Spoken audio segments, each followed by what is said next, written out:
Amigos de Ukulelería, bienvenidos a un nuevo video más. En esta ocasión vamos a hacer un pequeño formato diferente, ya que les queremos compartir a todos ustedes, a esta bonita comunidad, que se tome el tiempo de ver este video, que se los agradecemos siempre, siempre, siempre, siempre.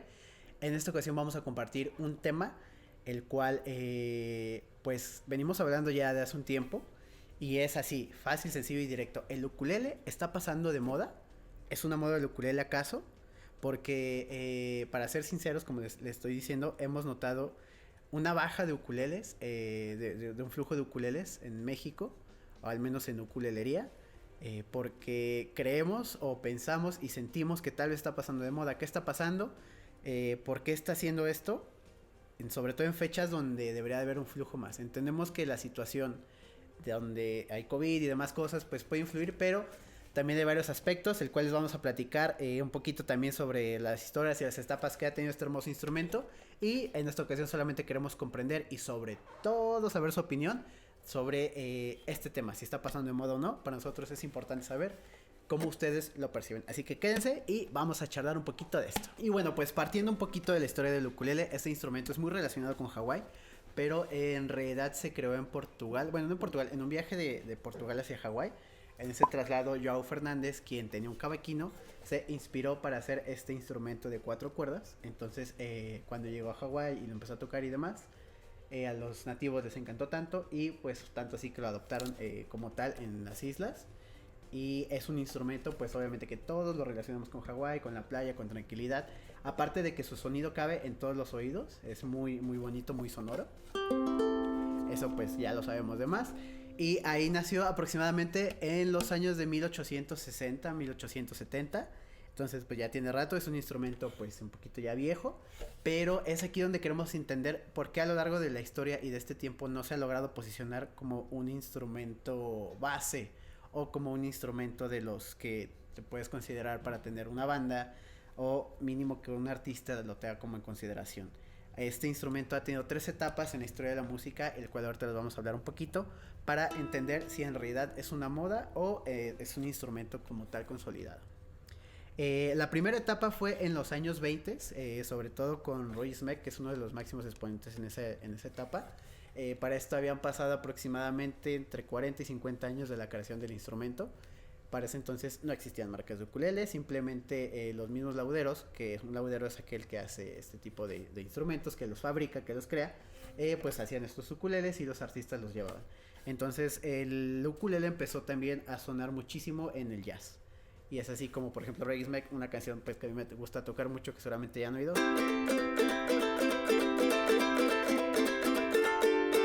De hecho, este cuate, por ahí hay una leyenda que es el papá de Eddie Van Halen. Eddie Van Halen es uno de los mejores guitarristas en la historia de la música. Si no lo han escuchado, vayan y escúchenlo. Pero bueno, este tipo, Roy Smeck, toca súper, súper padrísimo el ukulele. Yo creo que uno de los máximos exponentes del instrumento. Si tampoco lo ubicamos, vayan a escuchar algo de Roy Smeck. La verdad, les va a gustar muchísimo. Tiene muchos discos así súper bonitos, con ukulele sobre todo. Y la verdad es que cuando lo toca, lo destroza. Aquí Mapache les va a dejar unos insertitos para ver si se puede. Si no...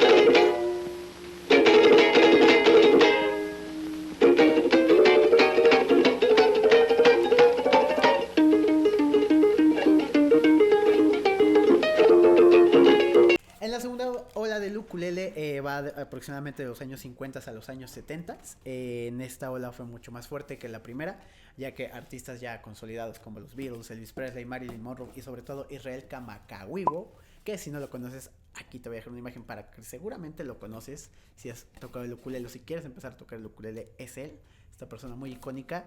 Se puso mucho de moda en Hawái. De hecho, hubo un movimiento que se llamó Movimiento IZ en esas islas, el cual el instrumento agarró muchísimo auge y los artistas empezaban a tocar sus canciones con ukulele. De hecho, aquí como comercial, Kala sacó estos modelos, son 3, y este es uno de ellos donde se ve a Elvis Presley en su disco de Blue Hawaii, que tiene un ukulele en la mano. Y cabe recalcar que aquí todavía no hay marcas de ukulele, simplemente los tienen así como que lo sacan. Fueron con un laudero y así era como se conseguían antes los ukuleles.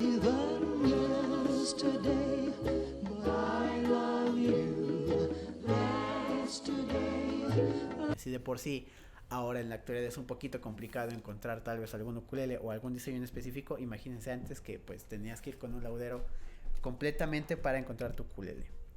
Entonces en esta etapa pues se puso un poquito más fuerte. Obviamente estos artistas pues con un ukulele en la mano y con una canción de ukulele pues pegaron muchísimo y el instrumento se empezó a popularizar bastante.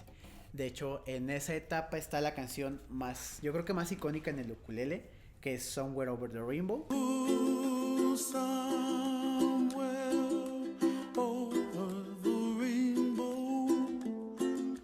Justamente de Israel, la cual cuenta la leyenda que después de cenarse unos tamalitos se fue a dormir, 2, 3 de la mañana se despertó,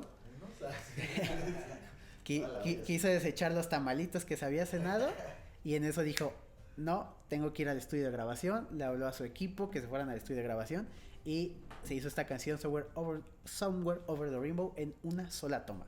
Entonces la canción que ustedes escuchan en Spotify, en YouTube, en donde sea que la escuchen, es una sola toma grabada. Entonces pareciera que no, pero suena muy bonita la canción, fue lo que le brotó el alma, del corazón. Por eso es que este personaje es muy icónico con este instrumento, con el ukulele. Lo utilizaba un ukulele tenor.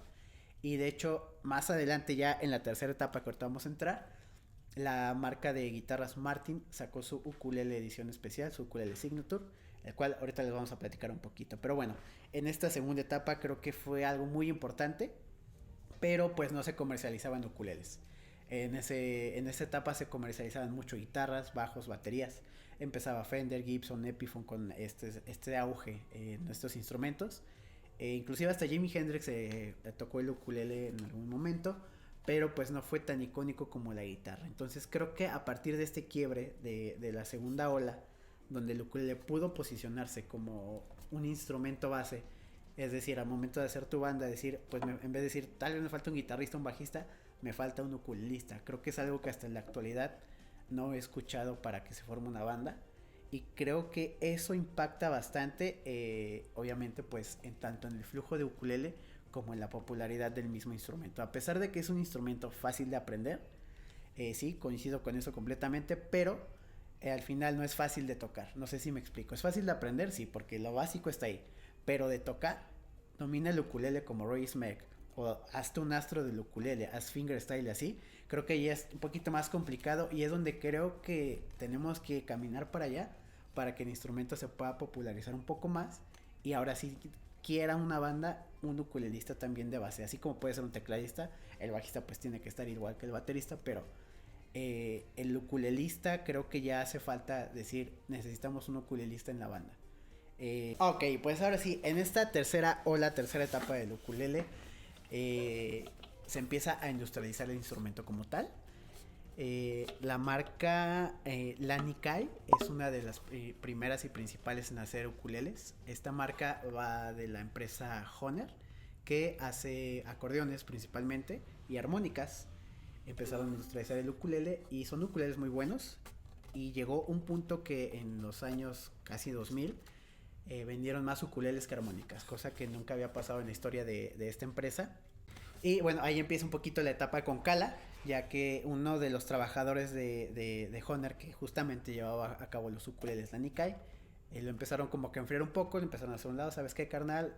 Ya como que no nos gusta mucho el jale, y pues se fue a las fábricas de China y todo, y empezó con esta historia con Kala, que Kala es una de las marcas igual más icónicas y representativas de ese instrumento, que logró hacer un auge y un boom en esta tercera ola. En los años 2000, para el 2005 pues ya estaban completamente industrializados y así fue como nació Kala y de ahí igual empezaron a hacer Flight, que igual fue una marca de, bueno, es una marca de ukuleles por ahora de las más importantes en el mundo y empezaron con este auge, ya industrializar un poquito más el instrumento como tal. Hasta la fecha no logré encontrar la primer marca de ukuleles o desde cuándo vienen, pero si nos podrían ayudar con ese dato también estaría interesante. Y sí, se empezó a industrializar esta marca de ukuleles, Kala pues ya una marca ya a la fecha posicionada, ya con modelos de aniversario y demás. Fly también ahí con buenas cosas, innovando con ukuleles eléctricos y haciendo otras cosas súper importantes. Y esta tercera ola pues ya saben, empezó todo lo digital. La gente se dio cuenta que era un instrumento el cual abre brecha para poder tocar otro instrumento. Muchas veces notamos que muchos de ustedes vienen y quieren tocar una guitarra, pero se les hace complicado. Bueno, en algún momento intentaron tocar guitarra y por eso como que voltean a ver este hermoso instrumento, el ukulele, y se animan a tocar el ukulele, ya que como hablamos ahorita, es fácil de aprender, pero insisto, no creo que sea fácil de tocar ni de dominar. Creo que es todo un mundo por recorrer también como cualquier otro instrumento. Entonces, lo que sí también creo que abre brecha y ya al industrializarse el instrumento ya es más fácil conseguirlo, es más fácil ver y también pues aquí entra un poquito la etapa donde están ya más marcas, empiezas a ver modelos, diseños y demás cosas, ¿no? Los artistas también empiezan a voltear a ver el instrumento y ya, por ejemplo, encontramos a Matiz, donde está Melissa con su ukulele y están tocándolo, vemos los unplugged donde también meten ukuleles, empezamos a ver artistas como por ejemplo Eddie Vedder de Pearl Jam, una banda muy buena, y como él de solista empieza a tocar ukulele, entonces creo que esta tercero la empezó a hacer este tipo de auge y muchos les interesó el instrumento, el ukulele, y empezamos a tocar como tal el ukulele ya poquito ya más para acá de 2010 en adelante. Se vieron más versiones, al menos de artistas con ukuleles y sobre todo el boom en YouTube también, que subían su canción con ukulele, que se escucha bonito, que es ese instrumento y ya saben la típica pregunta, ¿qué esa guitarrita cuál es? Que está bien chiquita, que si es la de Margarito, que no sé qué. Entonces empezó con esta tercera ola, creo que muy importante porque se empieza a industrializar como tal el instrumento, empieza a haber más flujos de ukuleles, más fácil de encontrar y pues sobre todo se hace la primer tienda de ukuleles en México físicamente, es aquí en Ukulelería, donde hasta la fecha pueden encontrar cualquier ukulele, bueno, casi cualquier, pero sí una amplia extensión de ukuleles. Y entonces es cuando nos detenemos aquí un poquito y volteamos a ver cómo fueron estas tres etapas. Y tal vez ahora viene la famosa 4T. Bueno, no una 4T, pero pues sí una cuarta etapa, ¿no? Donde tengamos que entender cómo posicionar el ukulele para que sea un instrumento base, sea un instrumento importante y sea un instrumento que entenderlo, que tal vez te va a abrir brecha para que puedas tocar la guitarra, para que puedas tocar piano, etcétera, etcétera, etcétera. Porque coincido completamente en eso, es fácil de aprender y te va a abrir brecha para cualquier otro instrumento. Tocando uno, no te voy a decir que vas a tocar todos, pero es más fácil entender el otro y el otro y el otro y el otro y el otro. Y sobre todo la constancia, ¿no? Entonces, hace falta, creo que se conozca más ese instrumento como tal, que artistas empiecen a tocar más este instrumento y entender que en qué momento el ukulele se puede posicionar como uno de los instrumentos base para hacer un grupo, para que seas un solista, para que lo que tú quieras hacer incluya un ukulele. Porque hasta la fecha lo hacen, pero solamente en una canción, dos canciones. Y es ahí donde nos lleva la pregunta. ¿El ukulele es un instrumento de moda? Creo que moda es algo muy relativo. Moda, puedes decir, es un instrumento de moda de los años 20, de los años 50, de los años 2000. ¿En qué etapa está colocado el ukulele ahorita? Es algo que nos está costando trabajo leer y queremos también leerlos ustedes. ¿Cómo ven ustedes el ukulele? ¿Por qué se compraron un ukulele? ¿Por qué lo dejan de tocar? ¿Por qué no lo dejan de tocar? En pandemia notamos que la gente, cuando hubo el encierro y todos estábamos en casa, queríamos hacer algo y entonces notamos mucho flujo de ukuleles. Las tendencias en Google, la palabra ukulele estaba más elevada de lo normal y pues cosa que se vio reflejado este flujo. Y ahora que todo vuelve como a la normalidad, entendemos o vemos esta curva hacia abajo y es como, ¿por qué? ¿Qué está pasando? ¿Acaso se nos olvida que podemos aprender algo?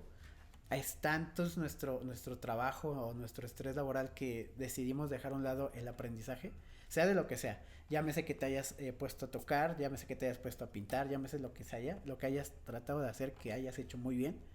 Se nos olvida, creo que de repente que podemos aprender algo, lo que sea.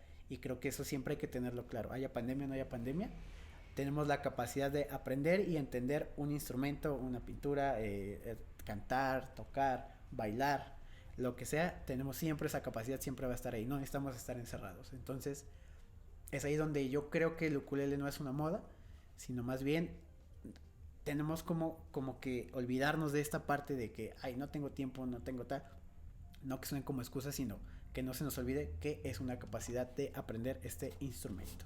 Amigos, pues en esta etapa que estamos viendo el ukulele, nosotros tratamos y ponemos nuestro granito de arena de que ustedes tengan todo el contenido, de que tengan las sesiones aquí, de que conozcan el instrumento desde cero, que vean que es súper fácil y que cualquier persona pueda aprender y sobre todo que creo que cada quien debería tener un ukulele en casa para aprender y creo que en esta etapa es muy bonita, es muy buena porque ya estamos acompañados de esta marca nueva que es Bambú, una de las marcas que entró este año a la ukulelería. una marca joven también, por ahí del 2017, 2018. Y pues vean qué hermosos diseños también están haciendo. Eso también creo que es algo muy bonito y característico del ukulele. Creo que es más fácil coleccionar ukuleles que tal vez coleccionar guitarras, que es un poquito más caro, un poquito más, pues así como más hoy. Y pues bueno, nosotros hacemos mucho porque un ukulele llegue a sus casas y a sus corazones. Así que déjenos aquí de verdad sus comentarios, sus preguntas y sus opiniones sobre todo. El ukulele para ustedes es una moda, lo tocaron por moda, lo tocaron por compromiso social, lo tocaron por qué lo tocaron, por qué no lo tocan, cuéntenos y nosotros también se los vamos a agradecer muchísimo. Por mi parte es todo, yo soy Jorge, en las cámaras está el buen Mapache. ¿Y ahora? Sí. ¡Ey! Me deja sola. Y... Es que pensé que ibas a hacer la fluida. Nada, señor, está el Mapache ahí atrás y en el audio está el buen Mario Barriga. Así que... Sí. Amigos, déjenos un like si quieren una SMR de ukulele.